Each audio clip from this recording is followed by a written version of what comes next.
सोमनाथ एक बहुत मेहनती और ईमानदार किसान था। खुद अनपढ़ होने के बावजूद उसने अपने इकलौते बेटे सुरेंद्र को अच्छी शिक्षा दी थी। अब सुरेंद्र आगे की पढ़ाई के लिए गांव से बहुत दूर शहर जा रहा था। पिताजी, अब मैं कम से कम 1 साल गांव नहीं आ पाऊंगा। आप अपना ख्याल रखना। तुम मेरी चिंता मत करो बेटा, बस मन लगा के पढ़ाई करना। अब मेरी सारी आशाएं तुम्ही पर है। हाँ पिताजी, मैं आपको निराश नहीं करूंगा। दूसरे दिन सुबह होते ही सुरेंद्र शहर चला जाता है और सोमनाथ अपने खेतों में काम शुरू करता है। कुछ देर बाद गांव के साहूकार का चेला शंकर वहां आ टपकता है। और सोमनाथ भैया कैसे है? भगवान की कृपा है। बस मेरा सुरेंद्र अफसर बन जाए तो मैं आराम ही आराम करूंगा।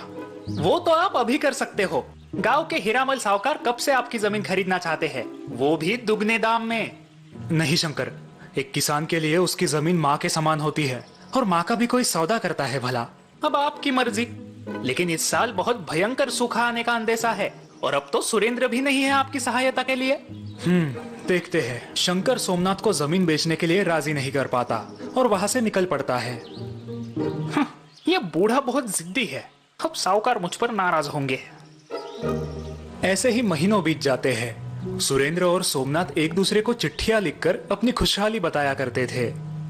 सोमनाथ, तुम्हारी चिट्ठी है भाई, सुरेंद्र ने भेजी। डाकिया जी, जरा ये चिट्ठी पढ़ के तो सुनाइए। डाकिया सोमनाथ को सुरेंद्र की चिट्ठी पढ़ के सुनाते हैं। चलो अच्छा है, सुरेंद्र की पढ़ाई ठीक चल रही है। हाँ, होनहार है तुम्हारा बेटा, जल्द ही तुम्हारे अच्छे दिन आएंगे सोमनाथ। हाँ, इसी उम्मीद में दिन काट रहा हूँ। बस हमेशा की तरह मेरी तरफ से 2 शब्द खुशहाली के उसे लिख दीजिए। हाँ क्यों नहीं, अभी लिख देता हूँ। जुलाई खत्म होकर अगस्त शुरू हुआ था, लेकिन बारिश का कोई नामो निशान नहीं था। सारे गांव वाले चिंतित थे। अब एक ताजा खबर। सरकारी मौसम विभाग के अनुसार देश के हर राज्य में औसत 10% ही बारिश होने का अनुमान है। नागरिकों से निवेदन है कि उपलब्ध पानी का इस्तेमाल समझदारी से करें। लगता है इस साल फसल नहीं हो पाएगी। फिर से साहूकार से कर्जा उठाना पड़ेगा। हाँ भाई, जमीन भी गिरवी है, उसे तो अच्छा मौका ही मिल जाएगा गरीबों को लूटने का। और गांव के अधिकतम कुएं भी साहूकार के पास ही है गिरवी। सोमनाथ भी अपने घर में चिंतित बैठा है।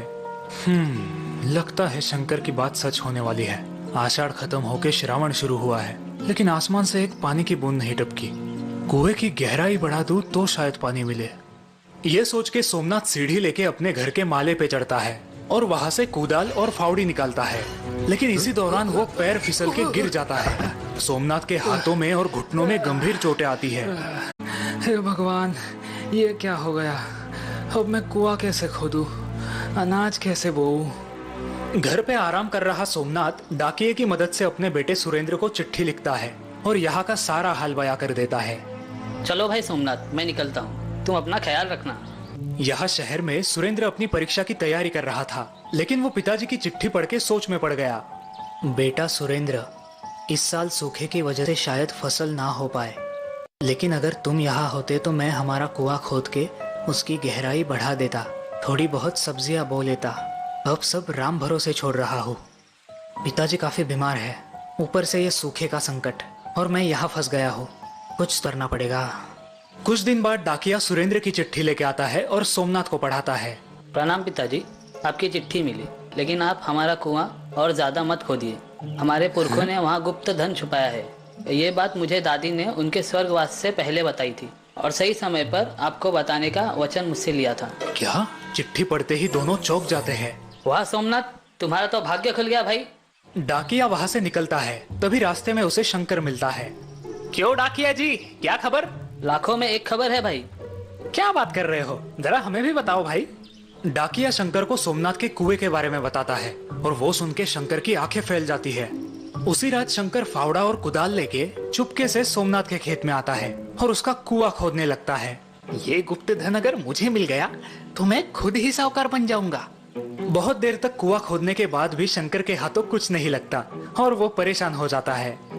हाँ, ये क्या, लगभग 10 हाथ गहरा खोदा है कुआं, फिर भी कुछ नहीं दिख रहा। अब तो सूर्योदय भी होने को है, किसी ने मुझे यहाँ देख लिया तो लेने के देने पड़ जाएंगे। सुबह सोमनाथ लंगड़ते हुए कुदाल लेके खेत पहुंचता है। कुछ तो करना होगा। कुआं खोदने की थोड़ी थोड़ी कोशिश करता हूँ। सोमनाथ जैसे ही कुएं के पास आता है वो दंग रह जाता है। अरे ये क्या, ये किसने खोदा? खोदा हुआ कुआं पानी से भरा देख सोमनाथ खुश हो गया, लेकिन तभी उसे सुरेंद्र की बताई बात याद आई। ये क्या हो गया? सुरेंद्र ने तो मुझे कुआं खोदने से मना किया था। उसी दिन सोमनाथ डाकिये के द्वारा सुरेंद्र को चिट्ठी लिख के यहाँ की हकीकत बयां करता है और अब आगे क्या करना है पूछ लेता है।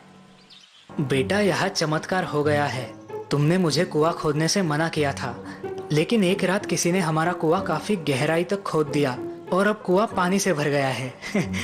अब मैं क्या करूं? हाँ हाँ, मुझे पता था पिताजी। गांव में एक कान की खबर दूसरे कान तक पहुंचने में देर नहीं लगती। सुरेंद्र तुरंत सोमनाथ को जवाब लिखता है। पिताजी, अब आप मनचाही सब्जियां बोइए। इतनी दूर से मैं आपके लिए बस इतना ही कर सकता था। सुना तुमने तुम्हारे बेटे ने क्या लिखा है? मनचाही सब्जियां बो।